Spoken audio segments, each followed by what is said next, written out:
You interact with thousands of traders daily. What is the biggest issue they all face, and what is your best suggestion for that issue? Wow, good question. The biggest issue that they face. Most of the biggest issues, or most of the reoccurring issues that I see from a lot of traders that are within True Trading Group, at least, mostly it's psychological and it's emotional. The easy part of trading, if there's an easy part, the easy part would be charting, technical analysis, understanding what you're looking at. You know, once you teach someone proper technical analysis, it looks a lot more complicated than it is, and it may be kind of overwhelming, and it is kind of intimidating when you look at a chart and you don't know what you're looking at. But when someone explains to you what you're looking at, it's a lot easier to understand if you're explained properly, which you will be at True Trading Group. I'll explain things to you the same way that they were explained to me when I was first working at the fund, my first job out of college. It's the emotional aspect of trading is what's the most challenging.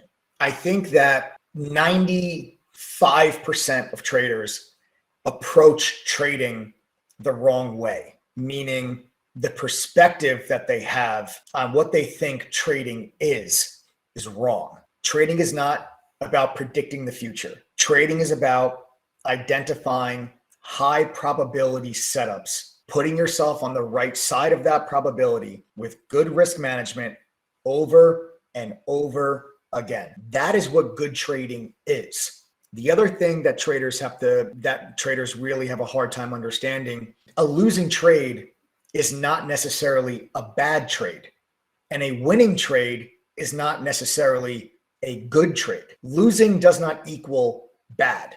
You can still make a losing trade and it still be a good trade, because losing is part of trading. There's no chart setup. There's no indicator. There's no algorithm. There's no nothing that's going to work 100% of the time. It's just like in poker. In poker, you get dealt pocket aces. For all my poker players out there, when you get dealt pocket aces pre-flop, it's the highest probability of winning you can possibly have at that moment in time.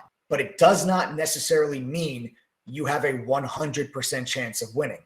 You have a very high chance of winning, but you can still lose. And anyone that plays poker, you can all attest you have lost a hand playing pocket aces before. Does that mean, though, that the next time you get pocket aces, you're not going to play them because you lost one time playing pocket aces? Of course not, because it's the highest probability you have of winning. It's the highest chance you have of being successful. So you're going to play that hand 100 times out of 100.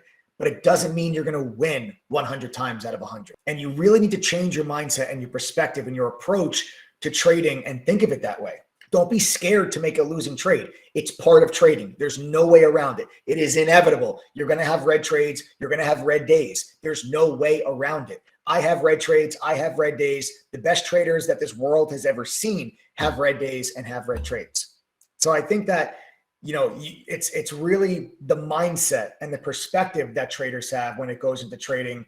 And they always make it about the money. It's on making money and losing money. And they don't focus on making a good trade or making a bad trade. And if you focus on making a good trade versus making bad trades, which is really, you know, identifying those setups, sticking to your game plan, following your rules, that's a good trade. Win or lose, that's a good trade. And if you can just kind of put that mindset in your head, you're going to have an easier time controlling your emotions. And one thing that every successful trader has in common, they can control their emotions. And that's the thing that I think most inexperienced traders have a hard time understanding.